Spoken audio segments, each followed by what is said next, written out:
અને જય ભારત। આજનો દિવસ છે 26મી જાન્યુઆરી 2026 આજનો દિવસ। આજના દિવસે બંધારણ અમલમાં મુકાયું હતું, એટલા માટે આજનો દિવસને ઉજવવામાં આવે છે। તો હું જઈ રહ્યો છું અમારા ગામની અંદર, સરસ મજાનો એવો ત્યાં રાષ્ટ્રધ્વજને ફરકાવશે અને સલામી આપશે। તો ત્યારે પરેડ ચાલુ છે મિત્રો।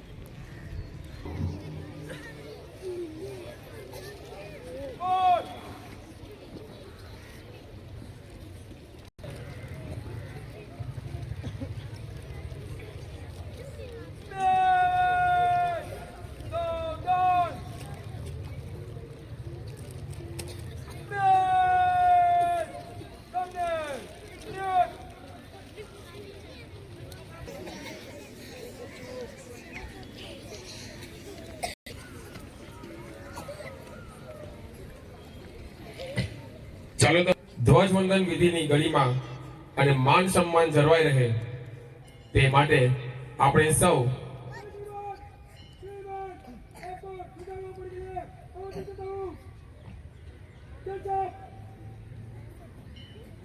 જળવાઈ રહે તે માટે આપણે સૌ उपस्थित સૌ કોઈ ધ્વજવંદન વિધિ ઉભા થઈને કરીશું। એક સાથ सब खड़े होंगे, खड़े हो। तो હવે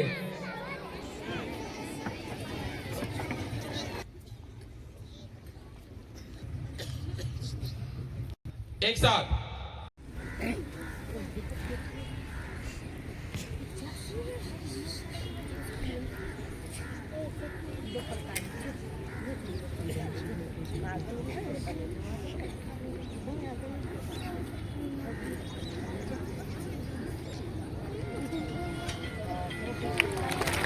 અને ધ્વજ રક્ષિકા શ્રી માનનીય શ્રી જાગૃતિબેન વ્યાસને વિનંતી કરું છું કે આપ તો હવા સાથે વાતો કરતા લહેરાતા શૌર્ય, શાંતિ અને હરિયાળીના પ્રતીક સમા આપણા પ્રાણ પ્યારા ત્રિરંગાને તાળીઓના ગડગડાટથી વધાવી લઈએ।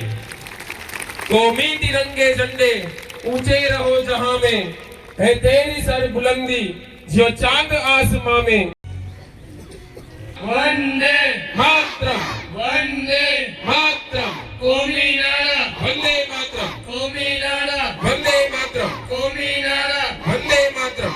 इंकलाब जिंदाबाद, इंकलाब जिंदाबाद, इंकलाब जिंदाबाद। जय जवान, जय किसान, जय जवान, जय किसान, जय जवान, जय किसान। महात्मा गांधी अमर रहो, महात्मा गांधी अमर रहो, महात्मा गांधी अमर रहो, रहो। डॉक्टर अंबेडकर अमर रहो, डॉक्टर अंबेडकर अमर रहो।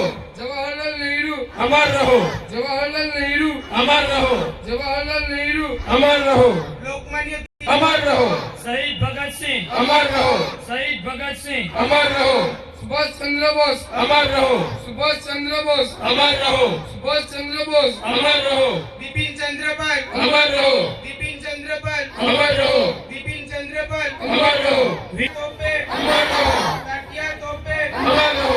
छत्रपति शिवाजी अमर रहो, छत्रपति शिवाजी अमर रहो। महाराणा प्रताप अमर रहो, महाराणा प्रताप अमर रहो। रानी लक्ष्मीबाई अमर रहो। मौलाना आजाद अमर रहो, मौलाना आजाद अमर रहो, मौलाना डॉक्टर अब्दुल कलाम अमर रहो, डॉक्टर राजेंद्र प्रसाद अमर रहो। कारगिल शहीदों अमर रहो, कारगिल शहीदों अमर रहो, कारगिल शहीदों अमर रहो। फूलों से भी प्यारा है भारत देश हमारा है, फूलों से भी प्यारा है भारत देश हमारा है, फूलों से भी प्यारा है भारत देश हमारा है। गली गली में नारा है भारत देश हमारा है, गली गली भारत देश हमारा है, गली गली में नारा है भारत देश हमारा है। आजाद भारत अमर रहो, आजाद भारत अमर रहो। भारत माता की जय, भारत की जय, भारत माता की जय।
આભાર વિદ્યાર્થી મિત્રોનો ખૂબ ખૂબ આભાર. આપણે તાળીના ગડગડાટથી આ રાષ્ટ્રવંદનાને વધાવી લઈએ. એક સાથ સબ બેઠ જાएंगे. બેઠ જાઓ. શ્રી તથા ખારવા સમાજના પટેલ શ્રી ધનસુખભાઈ ગોશિયા, ધ્વજરક્ષિકા શ્રી જાગૃતિબેન વ્યાસ કાપડિયા, પરમેશ વિદ્યાલયના મેનેજિંગ ટ્રસ્ટી, રાષ્ટ્રીય ઓબીસી મોરચાના ઉપાધ્યક્ષ તેમજ વિવિધ ઉપાધિઓથી સન્માનિત શ્રી વેલજીભાઈ મશાણી, મહાવીર માછીમાર સહકારી મંડળી પ્રમુખ શ્રી દામોદરભાઈ ચામુડિયા, શ્રી રશ્મિબેન રૂઘાણી, નગરપાલિકાના સભ્યશ્રીઓ, પૂર્વ પટેલશ્રીઓ, વિવિધ સંસ્થાઓના પ્રમુખશ્રી અને સભાસદશ્રીઓ, બંદર શિક્ષણ સંકુલની તમામ શાળાઓના આચાર્યશ્રીઓ, શિક્ષકગણ, વિદ્યાર્થી ભાઈઓ તથા બહેનો અને આ ગૌરવપૂર્ણ ઉજવણીમાં સહભાગી થયેલ તમામ ગ્રામજનો, આપ સૌને મારા નમસ્કાર તથા 77મા પ્રજાસત્તાક પર્વની ખૂબ ખૂબ શુભેચ્છાઓ. આજે ચારે બાજુ લહેરાતો ત્રિરંગો અને વાતાવરણમાં ગુંજતું વંદે માતરમ આપણા હૃદયમાં દેશભક્તિનો નવો સંચાર કરી રહ્યું છે. ના પૂછો જમાનાને શું અમારી કહાની છે, ના પૂછો જમાનાને શું અમારી કહાની છે. અમારી ઓળખ તો બસ એટલી જ છે કે અમે હિન્દુસ્તાની છીએ. અમારી ઓળખ તો બસ એટલી જ છે કે અમે હિન્દુસ્તાની છીએ. 15 ઓગસ્ટ 1947ના દિવસે આપણને અંગ્રેજોની ગુલામીમાંથી તો આઝાદી મળી, પરંતુ એક રાષ્ટ્ર તરીકે આપણી પાસે કોઈ કાયદા ન હતા. દેશની સાચી દિશા આપવા ડોક્ટર બાબા સાહેબ આંબેડકર અને અન્ય મહાનુભાવોના અથાગ પ્રયત્નોથી વિશ્વનું સૌથી મોટું લેખિત બંધારણ તૈયાર થયું. 26 જાન્યુઆરી 1950ના રોજ બંધારણ અમલમાં આવ્યું અને ભારત એક ગણતંત્ર બન્યું. શા માટે 26 જાન્યુઆરીએ જ બંધારણ લાગુ કરવામાં આવ્યું તેની પાછળ રસપ્રદ ઇતિહાસ રહેલ છે. લાહોરની અંદર ડિસેમ્બર 1929માં રાષ્ટ્રીય કોંગ્રેસનું અધિવેશન યોજાયું હતું, જેના અધ્યક્ષ જવાહરલાલ નહેરુ હતા. તેમની અધ્યક્ષતામાં રાવી નદીના કિનારે ભારતીયોએ પૂર્ણ સ્વરાજની પ્રતિજ્ઞા લીધી અને તેમાં નક્કી કરવામાં આવ્યું કે 1930માં જાન્યુઆરી માસના છેલ્લા રવિવારને પૂર્ણ સ્વરાજ દિવસ તરીકે ઉજવવામાં આવશે અને તે દિવસે 26 જાન્યુઆરી હતી. ત્યારથી દર વર્ષે 26 જાન્યુઆરીએ જ પૂર્ણ સ્વરાજ દિવસની ઉજવણી થતી. જ્યારે ખરેખર 1947ના રોજ આ જાન્યુઆરીનું ઐતિહાસિક મહત્વ જળવાઈ રહે તે માટે બંધારણ 24 નવેમ્બર 1949ના રોજ તૈયાર હોવા છતાં 2 મહિના બાદ 26 જાન્યુઆરી 1950ના રોજ અમલમાં મૂકવામાં આવ્યું. આમ 26 જાન્યુઆરીએ આપણા દેશના આત્મસન્માન અને પૂર્ણ સ્વરાજના સંકલ્પની તારીખ છે. તેથી જ આ દિવસને પ્રજાસત્તાક દિવસ તરીકે પસંદ કરવામાં આવ્યું. મિત્રો, જ્યારે આજે આપણે ત્રિરંગો લહેરાવીને ગણતંત્રનો ઉત્સવ ઉજવી રહ્યા છીએ, ત્યારે સશક્ત સમાજ અને સશક્ત રાષ્ટ્રના નિર્માણ માટે મહત્વનું પરિબળ હોય તો તે છે કન્યા કેળવણી અને ઉચ્ચ શિક્ષણ. શાસ્ત્રોમાં કહ્યું છે કે યત્ર નાર્યસ્તુ પૂજ્યન્તે તત્ર રમન્તે દેવતા. પરંતુ આજે શિક્ષણ મેળવીને આત્મનિર્ભર પૂરતું નથી, પરંતુ ઉચ્ચ શિક્ષણ મેળવવું અનિવાર્ય છે. ઉચ્ચ શિક્ષણ એટલે માત્ર ડિગ્રી નહીં, પણ વિચારવાની ક્ષમતા કેળવવી, ટેકનોલોજીને સમજવી અને વૈશ્વિક સ્તરે દેશનું પ્રતિનિધિત્વ કરવાની શક્તિ મેળવવી. ભારત વિશ્વનો સૌથી યુવાન દેશ છે. જ્યારે આપણા યુવાન અને યુવતીઓ ઉચ્ચ શિક્ષણ મેળવીને એન્જિનિયરિંગ, સંરક્ષણ, કૃષિ, વિજ્ઞાન કે ઉદ્યોગ સાહસિકતામાં આગળ વધે છે, ત્યારે તે પ્રત્યક્ષ રીતે દેશની અર્થવ્યવસ્થા મજબૂત બનાવે છે. ડોક્ટર એપીજે અબ્દુલ કલામના મતે શિક્ષણ એ સૌથી મોટું શસ્ત્ર છે જેનાથી તમે દુનિયા બદલી શકો છો. આપણે એમ્પ્લોયી નહીં, પરંતુ એમ્પ્લોયર બનવાનું છે. જો આપણે ભારતને વિશ્વગુરુ બનાવવા માંગતા હોય તો કન્યા કેળવણી અને ઉચ્ચ શિક્ષણ મહત્વના પાસા છે. આજે જ્યારે આપણે 77મા પ્રજાસત્તાક પર્વની ગૌરવપૂર્ણ ઉજવણી કરી રહ્યા છીએ, ત્યારે મારે એક ગંભીર પ્રશ્ન પૂછવો છે કે શું આપણે ખરેખર આઝાદ છીએ? આપણને અંગ્રેજોની ગુલામીમાંથી તો મુક્તિ મળી ગઈ, પણ આજે આપણો દેશ વ્યસન નામની નવી ગુલામીમાં ફસાઈ ગયો છે. પાયો સ્વસ્થ અને સશક્ત નાગરિક છે. આજે વિશ્વમાં ભારત સૌથી વધુ યુવાધન ધરાવતો દેશ છે. જો દેશનું યુવાધન જ નશાના માર્ગે જશે તો આપણે સશક્ત અને સમૃદ્ધ રાષ્ટ્રનું નિર્માણ કેવી રીતે કરીશું? આલ્કોહોલ, ડ્રગ્સ, તમાકુ અને સિગારેટની સાથે સાથે હાલમાં એક આધુનિક યુગનું વ્યસન છે સોશિયલ મીડિયા, જે દેખીતી રીતે ડ્રગ્સ કે આલ્કોહોલ જેવું નથી લાગતું, પરંતુ તેની અસર માનસિક સ્વાસ્થ્ય પર ખૂબ જ ઊંડી પડે છે. તેને ડિજિટલ ડ્રગ્સ કહેવામાં આવે છે. સોશિયલ મીડિયા એટલે કે ફેસબુક, વોટ્સએપ, ઇન્સ્ટાગ્રામ અને યુટ્યુબના વળગણે આપણને એક અદ્રશ્ય સાંકળમાં બાંધી લીધા છે. લાઇક્સ અને કોમેન્ટ્સ પર આધાર રાખવો એ માનસિક ગુલામીનું લક્ષણ છે. સોશિયલ મીડિયાને કારણે લોકો વાસ્તવિક જીવનના સંબંધો કરતા ઓનલાઈન લાઇક્સ અને ફોલોઅર્સને વધુ મહત્વ આપવા લાગ્યા છે, જેનાથી એકલતા વધી રહી છે. આને કારણે એક જ ઘરમાં રહેતા લોકો પણ એકબીજા સાથે વાત કરવાની બદલે મોબાઈલમાં વ્યસ્ત રહે છે, જે પરિવારોમાં અદ્રશ્ય દિવાલ ઊભી કરે છે. હાલમાં જ આવેલા તારણ અનુસાર સોશિયલ મીડિયાના વળગણને લીધે સર્જનાત્મકતા અને મૌલિકતા જેવી શક્તિઓ ખીલી શકતી નથી. કોલેજના વિદ્યાર્થીઓ પેપરમાં ચેટિંગમાં વપરાતા ટૂંકાક્ષરી શબ્દો લખે છે. વિદ્યાર્થીઓને શોર્ટ્સ કન્ટેન્ટનું એટલું વળગણ લાગ્યું છે કે તે વિસ્તૃત જવાબો લખી શકતા નથી. 1 મિનિટથી વધુ સાંભળી કે જોઈ શકતા નથી. શોર્ટ્સના વળગણને લીધે ધીરજ જેવા ગુણનો અંત આવતો દેખાય છે. એક રિપોર્ટ અનુસાર સરેરાશ ભારતીય દિવસના 2.5 થી 3 કલાક સોશિયલ મીડિયા પર વિતાવે છે, જે વર્ષના લગભગ 45 દિવસ જેટલો સમય છે. બ્લુ વ્હેલ જેવી જીવલેણ ગેમ્સ કે ઓનલાઈન ચેલેન્જ તેમની ભયાનક બાજુ છે. નાના બાળકોથી લઈને વૃદ્ધો સુધી આ વ્યસને પગ પેસારો કર્યો છે. જો ભારતનું ભવિષ્ય જ આ સોશિયલ મીડિયામાં ફસાઈને રહી જશે તો કેવી રીતે સ્વસ્થ અને સશક્ત સમાજનું નિર્માણ થશે? જેમ એક સિક્કાની બે બાજુ. ભાદરેચા અને બીજા મિત્ર છે બિપિનભાઈ મોહનભાઈ ખોરાવા. આ બંને મિત્રોએ કેટલી જાન બચાવી છે. એમ્બ્યુલન્સની સેવા અવિરતપણે એ લોકોની પોતાની શક્તિથી આપી રહ્યા છે. આ બંને મિત્રો સ્ટેજ પર ઉપસ્થિત થાય એવી નમ્ર વિનંતી. ભદ્રેસા અને ડીએસપી હોલી એસોસિએશનના પ્રમુખ જીતેશભાઈ ખોરાવા. એ નાની સુની સેવા નથી હો. અને આ જે એમ્બ્યુલન્સની સેવા જે છે હોય એમને મારી એક નમ્ર અરજ છે કે એક કાયમી માટેનો ડ્રાઈવર પણ આપણે નક્કી કરવો જોઈએ. હાલાકીમાંથી થોડોક આપણે રાહત મળે. જ્યારે આ બે મિત્રો ઉપસ્થિત હોય ત્યારે તો ઠીક છે, પણ ન હોય ત્યારે શું થાય એમની પણ ચિંતા કરવા જેવી છે. ચાલો આ બંને મિત્રોના સન્માનને આપણે તાળીઓથી વધાવશું અને આ તાળીઓ 2 મિનિટ સુધી રોકાવી ન જોઈએ.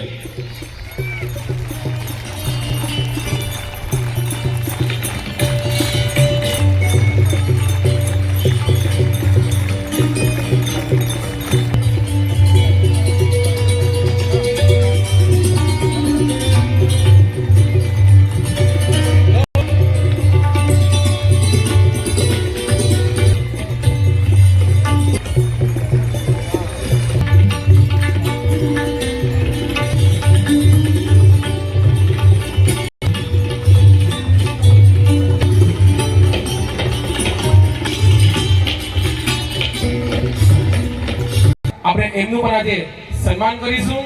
હું જાગૃતિબેનને વિનંતી કરીશ કે બેન શ્રી આપ સ્ટેજ ઉપર પધારશો. સાથે સાથે એમનું સન્માન કરવા માટે હું ખારવા સમાજના પટેલ શ્રી, બોટ એસોસિએશનના પ્રમુખ શ્રી, હોળી એસોસિએશનના પ્રમુખ શ્રી અને પરમેશ એજ્યુકેશન ટ્રસ્ટના મેનેજિંગ ટ્રસ્ટી શ્રી વેલજીભાઈ મસાણીને વિનંતી કરીશ કે આપ પણ ઉપસ્થિત થશો. સાથોસાથ શૈક્ષણિક સમિતિના પ્રમુખ શ્રી તુલસીભાઈ ગોસ્વામીને પણ વિનંતી કરીશ કે આપ બધા મિત્રો સ્ટેજ પર બિરાજમાન થશો. ત્યાં સુધીમાં ખારવા સમાજની હોય પણ આપ સરળ, સહજ, પ્રેમાળ અને પ્રેરણાદાયી સ્મૃતિઓ રૂપે સદા અમારા હૃદયમાં આરોગ્યસભર, નિરામય સમાજ આપને આગળના સુંદર જીવન માટે અનેક ત્યારથી લઈને આજ સુધી આપણા બંદર ઉપર જ એમણે પોતાની લગભગ અવિરત 40 વર્ષની સેવા આપી છે. મિત્રો આ તાળીઓ રોકાવી ન જોઈએ. આપણે હજુ પણ યોગ કર્મસુ કૌશલમ સુક્તિને અનુસરતા શુભકામનાઓ પાઠવે છે આચાર્ય શ્રી પરમેશ વિદ્યાલય મેનેજિંગ ટ્રસ્ટી શ્રી પરમેશ વિદ્યાલય હાઈસ્કૂલ. તો તમારે તો ખાસ તાળી પાડી એટલી મનસુખભાઈએ કરી છે જેમના અમે ઋણી છે. ભાઈ પણ હાઈસ્કૂલમાં પ્રવેશ કર્યો હતો.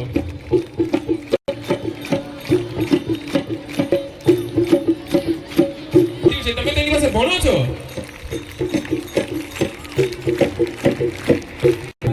મોઢા ઉપર સ્મિત એ મનસુખભાઈ નું એક અલગ. ભાઈ ગોસિયા, પટેલ શ્રી માંગરોળ ખારવા સમાજ, ધ્વજ રક્ષક શ્રી જાગૃતિબેન વ્યાસ શ્રી બંદર પ્રાથમિક શાળા તેમજ કાર્યક્રમમાં ઉપસ્થિત સન્માનીય પૂર્વ પટેલશ્રીઓ, માંગરોળ નગર સેવા સદનના પ્રમુખ શ્રી કૃષ્ણાબેન થાપોણિયા, માનનીય વેલજીભાઈ મસાણી તેમજ માંગરોળ બંદરપર સમાજના ઉત્થાન માટે કાર્ય કરતી તમામ બંદર શિક્ષણ સંકુલના આચાર્યશ્રીઓ, ગુરુજનો તથા વિદ્યાર્થી ભાઈ બહેનો તથા બાલ મંદિર અને આંગણવાડીના નાના નાના ભૂલકાઓ, આ સાથે કાર્યક્રમમાં ઉપસ્થિત સૌ માંગરોળ ખારવા સમાજના વડીલો, યુવાનો, માતાઓ, બહેનો તેમજ નામી અનામી સૌ દેશબંધુઓ, આજે હું જે વિષય પર બોલવા જઈ રહી છું એ વિષય કોઈ પુસ્તકનો પાઠ નથી, પરંતુ એ તો આપણી જિંદગીની સચોટ હકીકત છે. આજનો મારો વિષય છે માતા પિતા ભગવાનનું જીવતું જાગતું સ્વરૂપ. દુનિયામાં ભગવાનને કોઈએ જોયા છે કે કોઈએ સ્પષ્ટ રીતે તેમને હાથ લગાવ્યો છે? પરંતુ જેણે આપણને જન્મ આપ્યો, જેણે આપણને બોલતા શીખવ્યા, જેણે આપણને ચાલતા શીખવ્યા અને જેણે આપણા આંસુ પોંછ્યા છે, એ માતા પિતા આપણા ભગવાન નહીં તો બીજું શું છે? કહેવાય છે કે માતા પિતા કહેવાય છે કે ભગવાન દરેક જગ્યાએ પહોંચી શકતા નથી, એટલે તેમણે માતા પિતાનું સર્જન કર્યું છે. માતા એટલે કે મમતાની મૂર્તિ. માતા માત્ર એક શબ્દ નથી, પણ એ તો આખું વિશ્વ છે. જ્યારે બાળક માતાના ગર્ભમાં હોય છે ત્યારે એ પોતાનું દુઃખ ભૂલી બાળકને જીવન આપવાનું સપનું જોએ છે.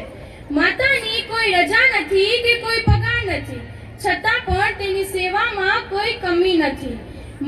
રાતે બાળક રડે તો માતાની ઊંઘ તૂટે છે, અને જ્યારે બાળક હસે ત્યારે માતાનું હૃદય ખીલી ઉઠે છે. એક દોહો છે, માતા એ મમતાની મૂર્તિ, પ્રેમનું અખૂટ ધન. માતા એ મમતાની મૂર્તિ, પ્રેમનું અખૂટ ધન. ભગવાન પણ ઝૂકી જાય જ્યાં માતાનું વંદન, જ્યાં માતાનું વંદન. પિતા એટલે કે સંઘર્ષનો સેતુ. પિતા એ એવું વૃક્ષ છે જે પોતે તડકો સહે છે પણ પોતાના સંતાનને છાંયડો આપે છે. પિતા ઓછું બોલે છે પણ વધારે સહે છે, પોતાના સપનાઓને જીવંત રાખે છે. ક્યારેક કડક લાગે છે પણ એ કડકાઈ પાછળ અગાધ પ્રેમ છુપાયેલો હોય છે. એક પંક્તિ યાદ આવે છે, પિતા એ છાયા છે તડપતી ધૂપમાં. પિતા એ છાયા છે તડપતી ધૂપમાં, ન બોલે કશું પણ જીવ આપે રૂપમાં. ન બોલે કશું પણ જીવ આપે રૂપમાં. આજના યુગમાં આપણે મોબાઈલ વગર રહી શકતા નથી, પણ એક સમય એવો હતો જ્યારે માતા પિતા આપણા માટે ભૂખ્યા રહી જતા હતા. આજે આપણે બ્રાન્ડેડ કપડાં જોઈએ, પણ તેઓ તો ફાટેલા કપડામાં પણ પોતાનું જીવન આનંદથી જીવતા. તેમનું સુખ એમાં જ છે કે તેમનું સંતાન ખુશ રહે. આજનો યુવાન કહે છે કે મને ફ્રીડમ જોઈએ, પણ એક વાત યાદ રાખજો કે જે માતા પિતાએ તમને ઊભા રહેતા શીખવ્યા ને, તેમને ટેકો આપવો આપણી ફરજ છે. એક દિવસ એવો પણ આવશે જ્યારે દુનિયા પણ સાથ છોડશે, પણ એ માતા પિતા છેલ્લા શ્વાસ સુધી પણ સાથે રહેશે. માતા પિતા વિના જીવન સુનસાન રસ્તો થાય. માતા પિતા વિના જીવન સુનસાન રસ્તો થાય. એમના આશીર્વાદ વિના ભાગ્ય પણ ઈસાઈ જાય. એમના આશીર્વાદ વિના ભાગ્ય પણ ઈસાઈ જાય. જે વંદે માતા પિતાને એ સાચો ધનવાન. જે વંદે માતા પિતાને એ સાચો ધનવાન. નહીં જોઈએ સોના ચાંદી જ્યારે મળે એમનું માન. નહીં જોઈએ સોના ચાંદી જ્યારે મળે એમનું માન. સાચો ભગવાન ક્યાં છે? મંદિરમાં ભગવાન મળે કે ના મળે, પણ ઘરમાં માતા પિતા મળે જ છે. તેમના ચરણ સ્પર્શમાં હજારો યાત્રાનો ફળ છે અને તેમના આશીર્વાદમાં લાખો મંત્રોની શક્તિ છે. મિત્રો, જો જીવનમાં સફળતા જોઈએ ને તો માતા પિતાને ક્યારેય દુઃખ ના આપશો. તેમના આંખમાં આંસુ નહીં પણ ગૌરવ ભર્યું માન રાખજો. અંતમાં હું મારા વક્તવ્યને વિરામ આપતા બસ એટલું જ કહેવા માંગુ છું કે માતા પિતા છે ભગવાન, આ વાત હૃદયે લખજો. માતા પિતા છે ભગવાન, આ વાત હૃદયે લખજો. તેમની સેવા એ જ સાચી પૂજા સમજી રાખજો. તેમની સેવા એ જ સાચી પૂજા સમજી રાખજો. જ્યારે દુનિયા ફેરવે મોઢું ત્યારે એ ઊભા રહેશે. જ્યારે દુનિયા ફેરવે મોઢું ત્યારે એ ઊભા રહેશે. જીવનની દરેક લડાઈમાં તમને જીત અપાવશે. જીવનની દરેક લડાઈમાં તમને જીત અપાવશે. અસ્તુ. જય હિન્દ, જય ભારત માતા કી, ભારત માતા કી જય. બહુ કહેવાનું નથી, પણ એક વાત હું કહીશ કે આપણા સમાજને, આપણા દેશને જો આગળ લઈ જવું હોય તો જીનામાં કંઈક છે, કંઈક પડ્યું છે. એ પોતાની રીતે સમાજને, કોઈને મેડિકલ રીતે, કોઈને શિક્ષણ રીતે, શિક્ષણમાં કોઈ સમાજના જે પણ કાર્ય થાય, ધાર્મિક કાર્ય થાય, એમાં પોતાની રીતે પોતાનું યોગદાન આપે એટલે ઓટોમેટિક સમાજ એક વ્યવસ્થિત કામ કરી શકે.